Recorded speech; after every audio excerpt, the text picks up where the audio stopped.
assess and report audit findings, ठीक है ना. At the conclusion of each audit, it is possible that there will be certain findings or exceptions in IT environment and IT control of the company that need to be assessed and reported to the certain stakeholders, including management and TCWG. अब क्या कह रहा है भैया, at the end of each audit आपको कुछ problems मिल गई. Again बेटा याद हो आपको ऐसे 260 कम्युनिकेशन विद TCWG और एक है बेटा ऐसे 265 जो पर्टिकुलरली इंटरनल कंट्रोल की बात करता है. हेलो इंटरनल कंट्रोल की रिपोर्टिंग की बात करता है. ठीक है बेटा. हेलो है ना.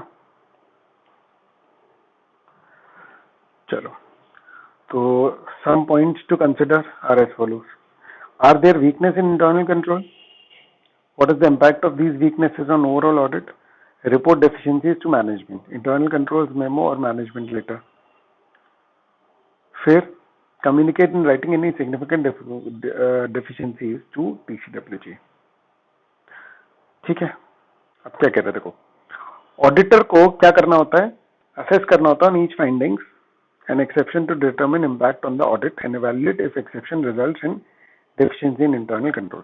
मतलब कि जब भी कुछ गड़बड़ हुई तो मेरे को फिर ये चेक करना है कि पूरा कंट्रोल ही तो नहीं गड़बड़ है. हेलो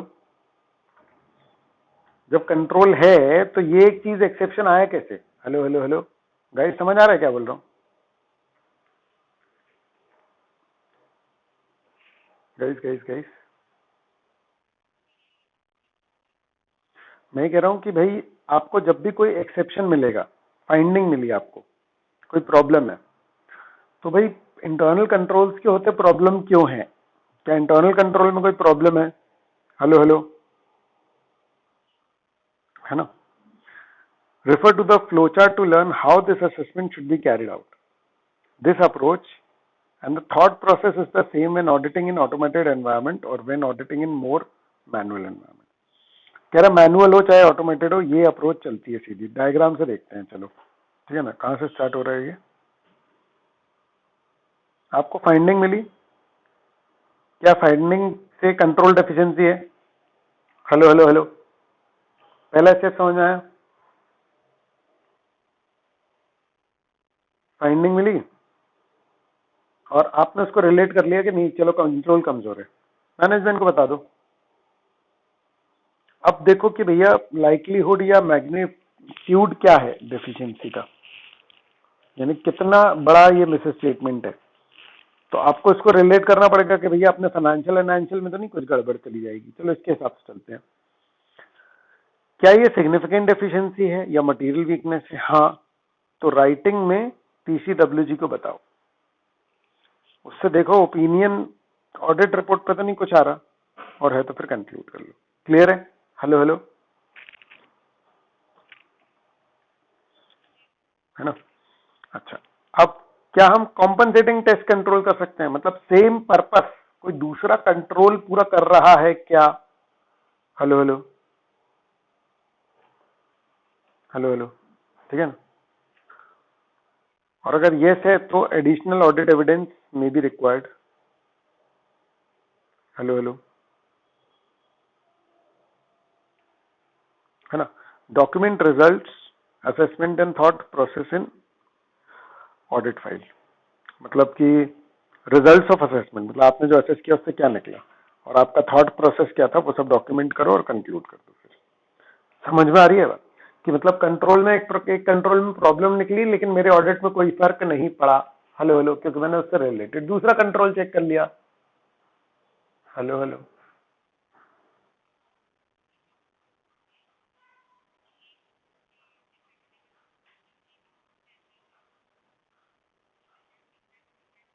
क्या बोला तुमने? फिर से बोलो, क्या है तुम्हारा सवाल?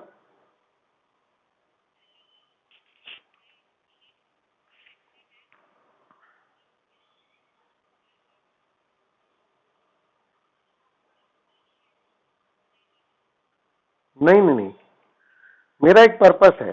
जैसे जैसे सेल इनवॉइस बन रहा है तो उसमें अमाउंट सही है। Hello hello hello hello hello hello hello.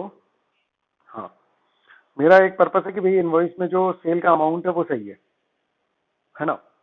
तो एक तो सेल का अमाउंट कैसे डलता है उसमें कि भैया वो बंदे क्वांटिटी डाल देते हैं, सेल का अमाउंट ऑटोमेटिकली कैलकुलेट होता है और फिर वो इनवॉइस में छप जाता है। ये कंट्रोल है ऑटोमेटेड। चलो ये जनरेशन है ना कि इनवॉइस के अमाउंट पे। अब एक बंदा मेरा चेक भी करता है उसको, समझ आ रही है बात, है ना। तो एक बंदा चेक करता है उसको दूसरे डॉक्यूमेंट से कि भैया ये आया है सेल, तो वो उसके पास गुड्स कितने के गए उससे चेक करता है वो। ठीक है, तो दो कंट्रोल हो गए तुम्हारे पास। तो अगर मान लो चेकिंग करने वाला गड़बड़ कर भी रहा है तो भी हो सकता है जो जनरेशन के समय वाला जो कंट्रोल है वो अच्छा काम कर रहा है। तो फिर डेफिशिएंसी है एक कंट्रोल में, लेकिन मेरा पर्पस दूसरा कंट्रोल पूरा कर दे रहा है, तो क्या दिक्कत है। Hello hello hello. Can we obtain evidence of other mitigating factors? मतलब समझो, कंट्रोल में डेफिशिएंसी पाई गई, मैनेजमेंट को बताओ और देखो कि भैया कितना बड़ा है वो, है ना। अब क्या उसके ऑल्टरनेटिव कंट्रोल्स हैं? चलो ऑल्टरनेटिव कंट्रोल्स भी नहीं है, क्या कुछ और ऐसे एविडेंसेस हैं जिससे कि हम इस रिस्क को कम कर पाए कि मतलब कि भैया इससे उतना फर्क नहीं पड़ेगा। जैसे मान लो कि सेल्स के इनवॉइस में है गड़बड़, तो कौन से वाले सेल एक पर्टिकुलर उसके इनवॉइस में गड़बड़ हो रही थी, ठीक है ना, और उसका सेल बहुत ही कम था, तो ऑब्वियसली बात है ये मिटिगेटिंग फैक्टर हो गया। हेलो हेलो हेलो, समझ आ रहा है क्या बोला? कि गड़बड़ निकली, कोई ऑल्टरनेटिव कंट्रोल नहीं मिला, लेकिन उसका वही कम है, इम्पैक्ट ही बहुत कम है, मिटिगेटिंग फैक्टर है। Is there impact, is there an impact on automated controls और आईटी डिपेंडेंट कंट्रोल? क्या इसका इम्पैक्ट ऑटोमेटेड कंट्रोल्स पे या आईटी डिपेंडेंट कंट्रोल्स पे भी पड़ रहा है ना। अगर हाँ तो एडिशनल ऑडिट एविडेंस निकाल लो, समझ रहे। फिर डॉक्यूमेंट करो रिजल्ट असेसमेंट और उसके बाद फिर वो कर दो। नहीं है तो भी डॉक्यूमेंट करो रिजल्ट और असेसमेंट कर दो। बस हर किसी में कंक्लूजन मेरा डिफरेंट आएगा। ठीक है बेटा,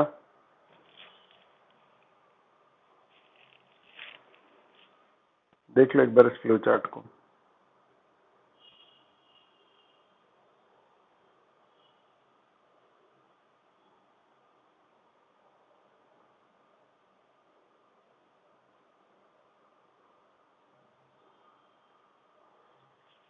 ठीक है,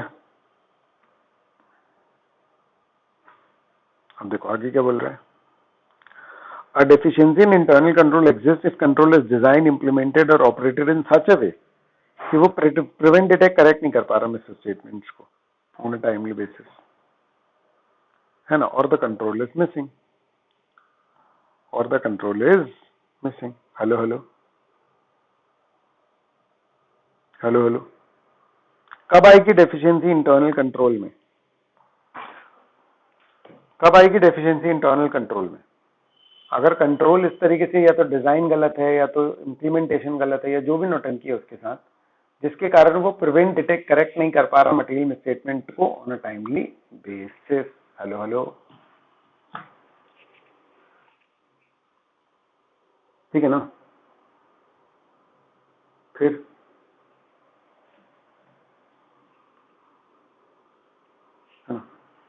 evaluating, evaluation and assessment of, evaluation and assessment of audit findings and control deficiencies involves applying professional judgment that include consideration for quantitative and qualitative measures। ठीक है ना। मतलब ऑडिट फाइंडिंग और कंट्रोल एफिशिएंसीज, कंट्रोल डेफिशिएंसीज को evaluate और assess करना, है ना, इसमें प्रोफेशनल जजमेंट लगता है। Each finding should be looked at individually and in the aggregate by combining with other findings और डेफिशिएंसीज। ये क्लियर है बेटा? हेलो हेलो,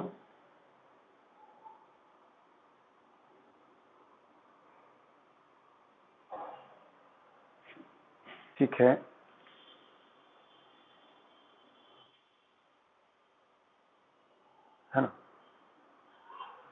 अब क्या हो रहा है, the illustration below is an example of control deficiency in general IT control and how this audit finding is reported to management. तो एग्जाम्पल दिया हुआ है अपने को काय का, कंट्रोल डेफिशिएंसी, एक जनरल आईटी कंट्रोल में कंट्रोल डेफिशिएंसी और ऑडिट में इसको रिपोर्ट कैसे करेंगे। एग्जाम्पल है proper, password reset should be supported by proper request. समझना रहा है, पासवर्ड रीसेट जो है should be supported by proper request, मतलब पासवर्ड रीसेट। चलो देखते हैं इसने क्या ऑब्जर्व किया। As per IT security policy, user access changes should be initiated and approved, है ना। However, we observed that there is no formal process being followed for password reset in SAP. मतलब कोई भी आके अगर पासवर्ड रीसेट की request कर दे तो कोई उसका कंट्रोल ही नहीं है। Password reset requests are presently communicated over phone and there is no support and documentation being maintain for password reset request. ठीक है ना, मतलब पासवर्ड रीसेट करना है तो बस वो फोन कर देता है और वो पासवर्ड रीसेट कर देते हैं। हेलो हेलो हेलो हेलो,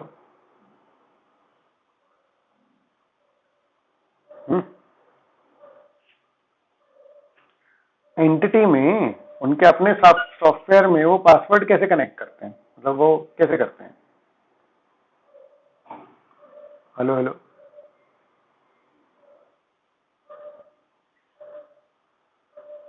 अरे ये तो ऑब्जर्वेशन है, ये तो बोल ही रहा है ना कि फोन पे करते हैं। देखो ये तो ऑब्जर्वेशन है, मतलब ये तो वो बोल रहा है कि देखो ये तो हो रहा है, नहीं समझे। Exposure, a password of user ID with critical privileges may be reset and misused। हो सकता है कि इंपॉर्टेंट प्रिविलेज वाले किसी का कोई पासवर्ड रीसेट करवा ले और फिर मिसयूज कर ले। ठीक है,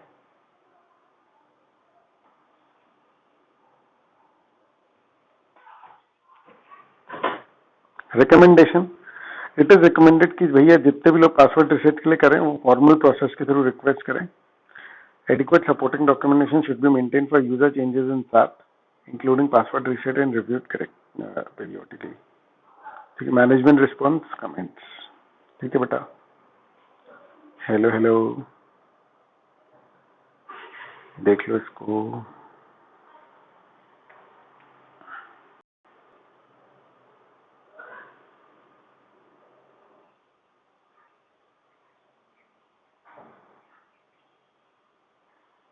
वैसे तो अपन पढ़ेंगे ही, 260 में नॉर्मल कम्युनिकेशन है और 265 में इंटरनल कंट्रोल की डेफिशिएंसी का कम्युनिकेशन है। ठीक है, हाँ मेरे हिसाब से ये 265 में ही आना चाहिए था, लेकिन ठीक है अपन लोग जब स्टैंडर्ड पढ़ेंगे तो और डिटेल में देख लेंगे कि क्या अंतर है। ठीक है,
चलो स्टार्ट करते हैं अपन ऑडिट सैम्पलिंग।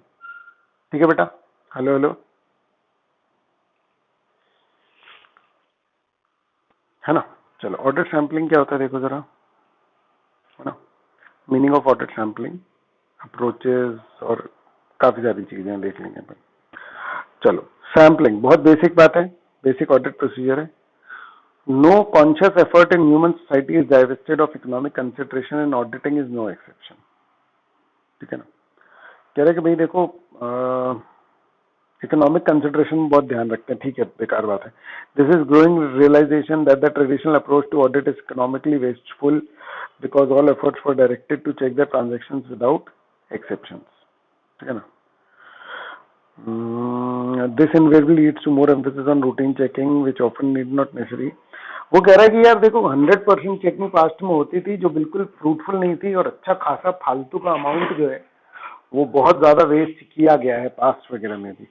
समझ में आ रहा है, क्योंकि रिपीटेड चीजें होती हैं, कोई मतलब नहीं है, उसका टाइम और कॉस्ट इतना हो जाता है ना. वही वाली बात है कि तुम्हारे पास 1 लाख रुपए हैं, समझ में आ रहा है, उसको सेव करने के लिए तिजोरी कितने रुपए की रखोगे, आ रहा है समझ में, है ना. मतलब अगर मान लो कि पैसे से महंगी तिजोरी हो जाए तो क्या मतलब, फिर लोन लेके तिजोरी लेनी पड़ी. हेलो हेलो हेलो गाइस, समझ आए क्या, है ना. With the shift in favor of formal internal controls in the management affairs of organization, possibility of routine error और fraud जो है वो बहुत कम हो गई है. इतने इंटरनल कंट्रोल, इतना आईटी वाईटी आ गया है कि रेगुलर लेवल पर, मतलब मैथमेटिकल, पहले तो मैथमेटिकल एरर ही हो जाते थे. पहले तो टोटलिंग और वही सब के एरर्स ही देख लो तो बहुत बड़ी बात होती थी. Hello hello hello hello. हाँ.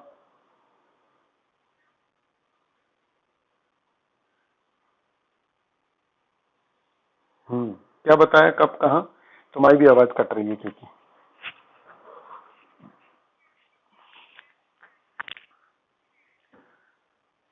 मैंने सिर्फ अभी अभी कुछ नहीं है, मैंने स्टार्ट हुआ है, हम बोल रहे हैं कि यार देखो बहुत सारे ट्रांजैक्शन होते हैं, फालतू में सब चेक करने की जरूरत नहीं है, बहुत कॉस्ट इन्वॉल्व हो जाती है उस सब में. ठीक है ना. उतने की नीड नहीं रहती. रूटीन एरर आज के डेट में इतने सिस्टम्स इंप्रूव हो गए हैं कि रूटीन की चेकिंग करने की वैसी वो नहीं रहती, कि मतलब रूटीन में इतने एरर्स निकलेंगे उसके चांसेस बहुत कम रहते हैं. ठीक है ना. है ना. And auditors find extensive routine checking as nothing more than a ritual because it seldom reveals anything material. परंपरा रह गया क्योंकि उससे कोई मटेरियल चीज नहीं निकलती. Now the approach to audit and the extent of checking are undergoing progressive change in favor of more attention towards questions of principles and control with the curtailment of non-considerable consequential routine checking. मतलब कह रहा है आजकल जो audit की checking है, वो जो एक्सटेंट है ऑडिट और उसका जो एक्सटेंट है वो बहुत चेंज हो गया. समझ में आ रहा है. हम सवाल करते हैं प्रिंसिपल्स और कंट्रोल के. समझ में आ रहा है. हम सवाल करते हैं प्रिंसिपल्स और कंट्रोल वगैरह के with the curtailment of non-consequential routine checking. By routine checking, we traditionally think of extensive checking and uh, vouching all the entries. Hello, hello, hello, guys. By routine checking, we traditionally think of extensive checking and vouching of all entries. ये clear है क्या guys?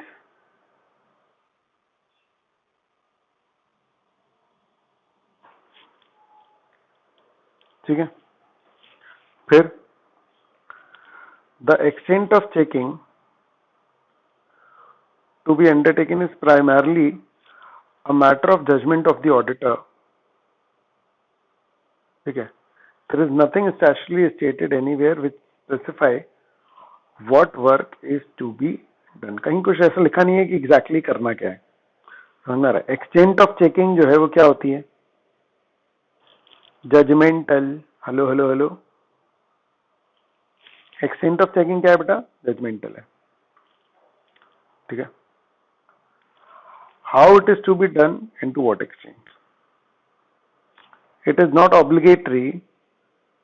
It is not obligatory that auditor must adopt the sampling technique. ऐसा कुछ है नहीं कि sampling करना पड़ता है, लेकिन आज के डेट में पूरा कौन करता है चेक, कोई मतलब ही नहीं है. What he is to do is to express his opinion and become bound by date. देखो बेटा, बताओ, ये पैराग्राफ बताओ, समझ में आ रहा है. टेक्निकल नहीं है, फिलॉसफी चल रही है अभी. सैम्पलिंग क्यों करते हैं अपन, उसी की फिलॉसफी चल रही है. मतलब इसका एक एक वर्ड ऐसा इंपॉर्टेंट नहीं है, इसका जनरल नॉलेज इंपॉर्टेंट है कि क्या बात कर रहा है ये, है ना. है ना. फिर to ensure good and reasonable standard of work he should adopt standards and techniques can lead him to an informed professional opinion. ठीक है बेटा, ठीक है. On a consideration of this fact, it can be said that in the interest of auditor that he decides to form an opinion on the basis of part checking. He should adopt standards and techniques which are widely followed and which have recognized basis. ध्यान से, if part checking मतलब sample checking, if sample checking, तो standards और technique निभाओ जो widely follow होते हैं. Hello hello hello hello hello hello.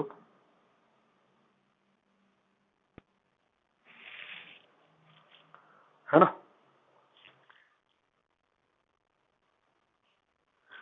Sample checking करोगे तो स्टैंडर्ड्स वगैरह टेक्निक्स वगैरह जो ऑफिशियली रिकॉग्नाइज हैं उनको जरूर फॉलो कर लेना, क्योंकि वो सैंपल के हिसाब से बनी हुई है. मतलब सैंपल करोगे तो अपने हिसाब से मत करना, पूरा कर रहे हो तो अपने हिसाब से कर लो, क्योंकि फिर तो पूरा ही कर रहे हो ना तुम. लेकिन अगर सैंपल चेकिंग कर रहे हो तो फिर स्टैंडर्ड्स वगैरह को निभाना जरूरी है आपके लिए. ठीक है,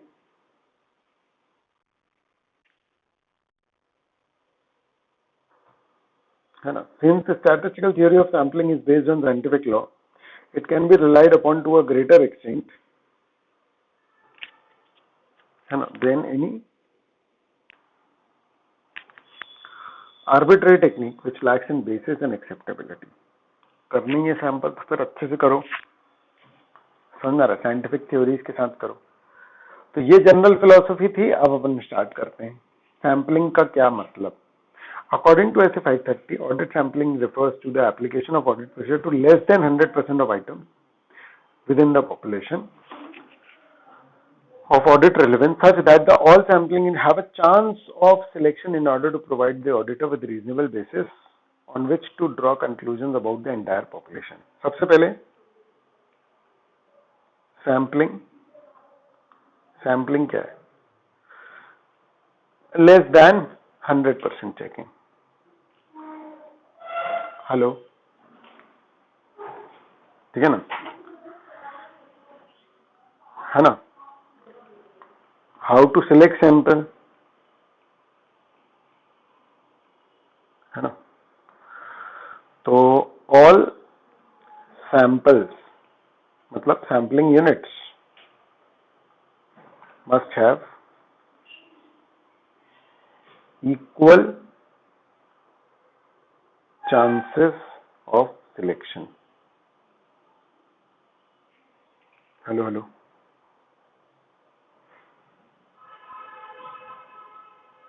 हेलो हेलो.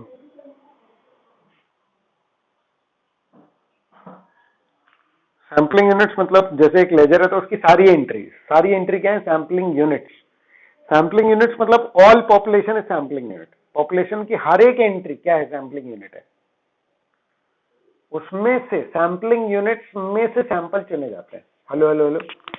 सैम्पलिंग यूनिट मतलब जिसमें से सैंपल ले सकते हैं. हेलो हेलो, ठीक.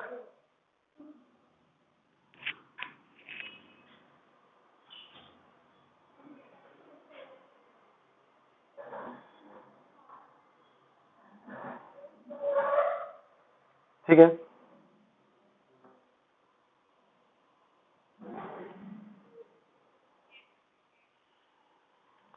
फिर the objective of auditor when using audit sampling is to provide reasonable basis कि वो कंक्लूजन ड्रॉ कर पाए पूरी पॉपुलेशन पे जिसमें से सैंपल सिलेक्ट किया गया है. मतलब सैंपल करोगे लेकिन ओपिनियन पूरे पॉपुलेशन पर देने के काबिल होने चाहिए तुम. हेलो हेलो हेलो, बोलो.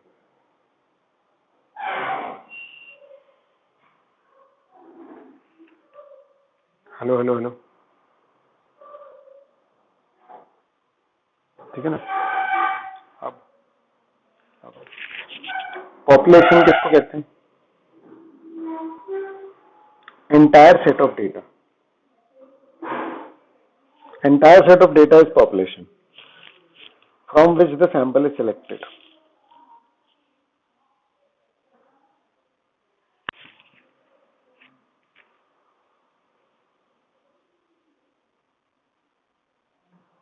ठीक है, फिर क्या कह रहा है, and about which the auditor wishes to draw conclusions. The auditor should select sample items in such a way that the sample can be expected to be representative of the population. है ना, sample इस तरीके से select करेगा कि भैया sample जो है वो पॉपुलेशन का रिप्रेजेंटेटिव हो. This requires that all items in the population have an opportunity of being selected. Hello hello hello, बोलो बोलो बोलो बोलो बोलो.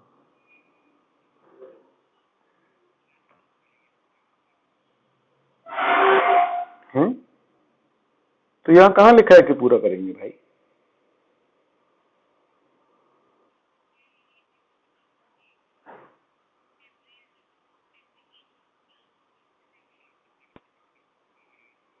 तुम सैंपल देखो, समझो, पॉपुलेशन में जितने भी हैं उन सब में क्या होना चाहिए, इक्वल चांस ऑफ सिलेक्शन होना चाहिए, ये बोल रहा है वो. हेलो हेलो,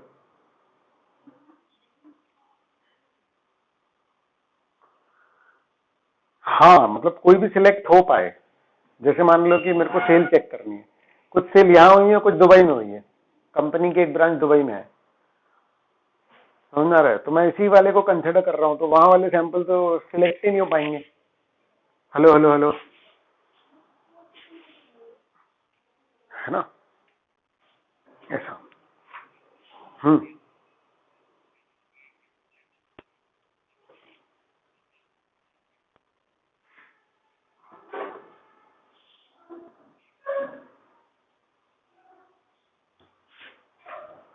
अपॉर्चुनिटी इक्वल होनी चाहिए ना सिलेक्शन की.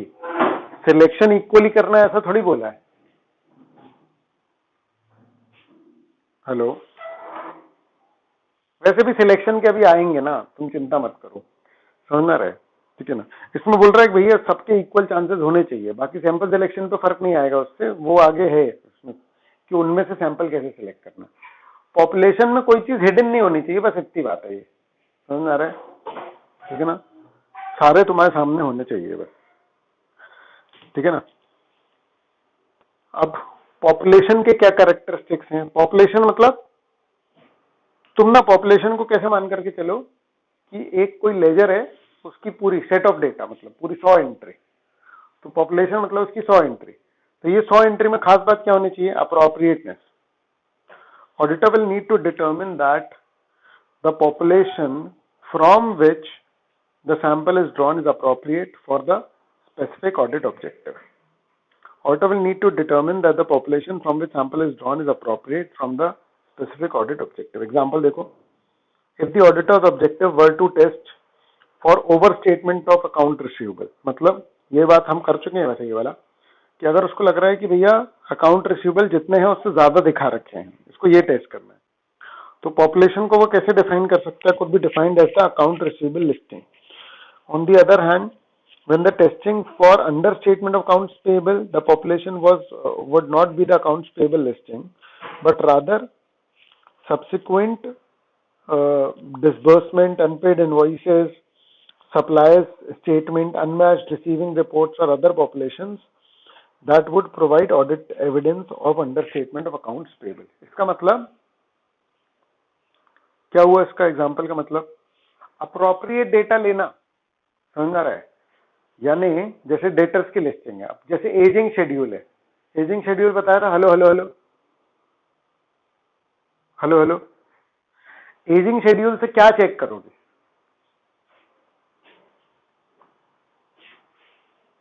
हेलो हेलो,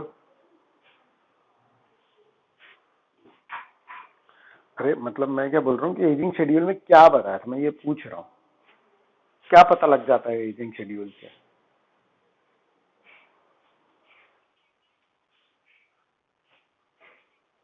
है ना, कि प्रोविजंस कितने बनेंगे. मतलब अगर मुझे प्रोविजंस चेक करने हैं, समझ में आ रहा है, तो एजिंग शेड्यूल मेरे लिए सही डेटा है, ठीक है ना. और अगर मान लो, ठीक है, कि मान लो मुझे क्या चेक करना है कि कौन कौन से प्रोडक्ट किसको बेचे, है ना, मतलब अलग अलग कैटेगरीज ऑफ डेटर हैं कि मेरे अलग अलग काइंड ऑफ प्रोडक्ट्स के डेटर्स कौन कौन से हैं, उस केस में एजिंग शेड्यूल मेरे लिए किसी काम का नहीं है। हेलो हेलो, उस समय फिर मुझे क्या चाहिए? प्रोडक्ट वाइज डेटर्स चाहिए। Hello hello hello hello hello hello guys, आवाज आ रही है मेरी? ठीक है ना। यहां पर बोल रहा है जैसे मान लो कि ओवर स्टेटमेंट आपको चेक करना है ना। इस वाले एग्जांपल को देखो, मान लो अकाउंट्स रिसीवेबल का ओवर स्टेटमेंट चेक करना है, तो बस जितने अकाउंट रिसीवेबल हैं उनकी लिस्टिंग ले लो और उनको पूरे चेक कर लो, क्योंकि इसमें कोई फालतू होगा तो मिल जाएगा। हेलो हेलो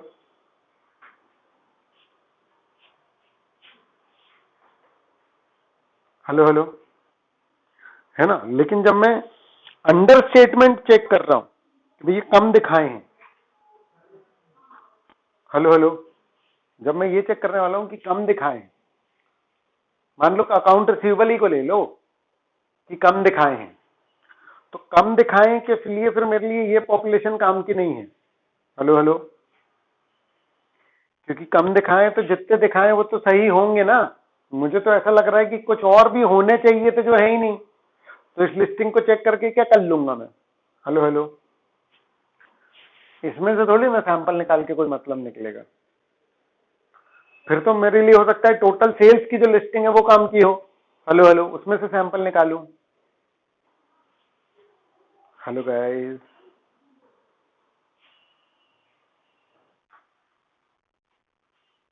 क्लियर है ना।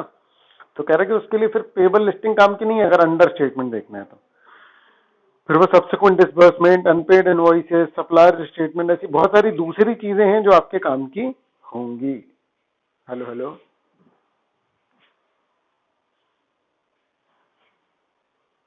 Hello hello,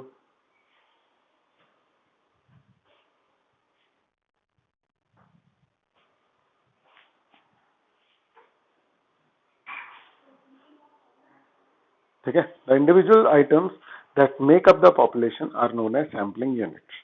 the population can be divided into sampling units in variety of ways. ठीक है, कैसे कैसे? हाँ,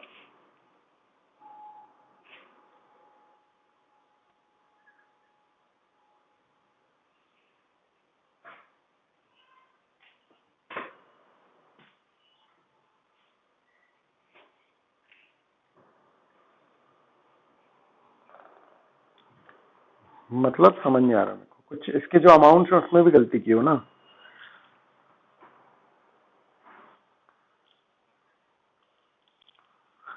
अग्रीड अग्रीड, लेकिन मैं थोड़ी बोल रहा हूँ ये कि इसको चेक नहीं करेंगे। मैं कह रहा हूँ कि ये कंप्लीट सेट नहीं है तुम्हारे लिए कि सिर्फ इसी के बल पे तुम आइडेंटिफाई कर लोगे अंडर स्टेटमेंट। मैं कह रहा हूँ इसमें भी हो सकती है गलती, लेकिन इसको चेक करके तुम कंक्लूड कर सकते हो क्या कि अंडर स्टेटमेंट नहीं है।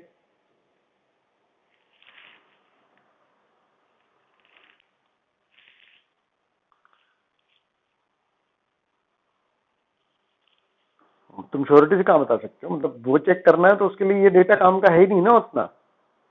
ओवर स्टेटमेंट चेक करने के लिए listing of data complete data हो सकता है। हेलो, अंडर स्टेटमेंट के लिए listing of data complete data नहीं हो सकता। हाँ, ठीक है। तो अप्रोप्रिएट होनी चाहिए पॉपुलेशन। हाँ, फिर हाँ, तो पूरे डेटा नहीं दिखाए तुमने। ठीक है, फिर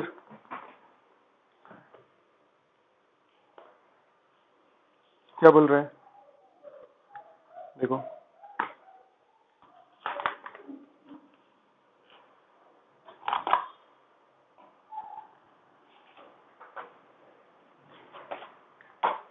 It is important for the auditor to ensure that the population is appropriate to the objectives of the audit procedure, which will include consideration of the direction of testing. अच्छा, एग्जाम्पल नहीं पढ़ा अपन ने।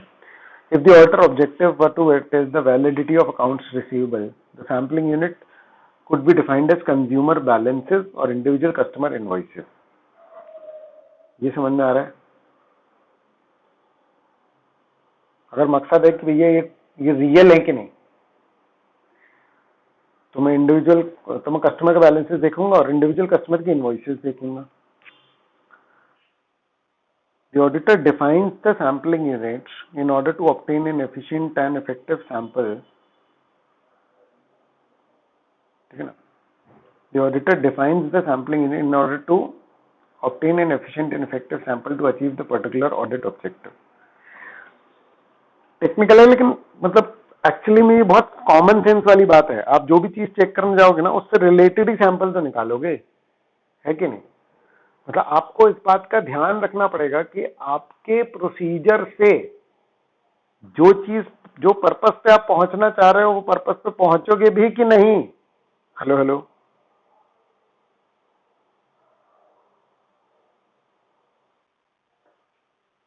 ठीक है, ये समझ में आया? हेलो हेलो,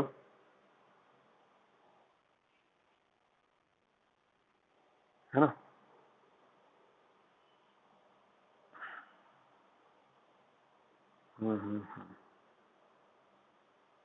ठीक है, द ऑडिटर डिफाइंस सैम्पलिंग, ठीक है।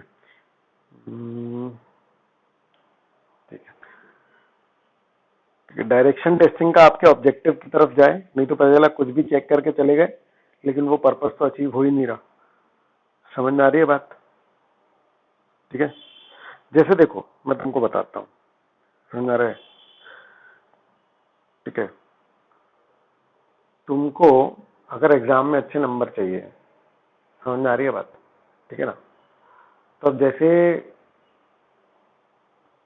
तुमको क्या क्या पढ़ना पड़ेगा पर्टिकुलरली, और एग्जाम के टाइम पे अगर तुम्हारे पास कम टाइम बचेगा तो तुम क्या करोगे? क्या तुम कुछ क्या स्ट्रैटेजी, क्या कुछ चैप्टर्स कर लोगे या सारे चैप्टर्स थोड़े थोड़े कर लोगे? समझ में आ रही है बात? या एमटीपी कर लोगे या आरटीपी कर लोगे? समझ में आ रहा है? या पास्ट पेपर्स कर लोगे? ये तुमको प्लान पहले से बनाना पड़ेगा ना। समझ में आ रहा है? मतलब तुम जो प्रोसीजर अपनाओगे उससे तुम्हारा पर्पस फुलफिल होना चाहिए। फॉर एग्जाम्पल तुम्हारा पर्पस तुम्हारी पर्टिकुलर प्रॉब्लम के कारण होगा कि भैया मान लो कि तुमको लिखते नहीं बनता है ना, तो अगर मान लो कि तुम्हारा प्रोसीजर है कि भैया खूब सारा रीड कर करके अपन कंप्लीट कर लें, तो तुम्हारा पर्पस अचीव नहीं होगा, क्योंकि तुम्हारा पर्पस अगर लिखने का प्रॉब्लम है तो वो लिख के ही सॉल्व होगा। समझ में आ रहा है क्या बेटा? सही प्रोसीजर अपनाएंगे तभी हम सही ऑब्जेक्टिव तक पहुंचेंगे, ये है पर्पस। ठीक है, हेलो हेलो, है ना? अब ठीक है, बाकी अपन अच्छा ये दो और कर लेते हैं। कंप्लीटनेस, डेटा कंप्लीट होना चाहिए। पॉपुलेशन में सबसे खास बात है कि पॉपुलेशन कंप्लीट होनी चाहिए, तभी उस पर अपन चेकिंग कर पाएंगे। समझ में आ रहा है? Hello hello hello, the population also needs to be complete, which means the auditor intends to if the auditor intends to use the sample to draw conclusion about whether a control activity operated effectively during the financial reporting period, the population needs to include all relevant items from throughout the entire period. Reliable. When performing the audit sampling, the auditor performs audit procedures to ensure that information upon which the audit sampling is performed is sufficiently complete and accurate. Hello guys.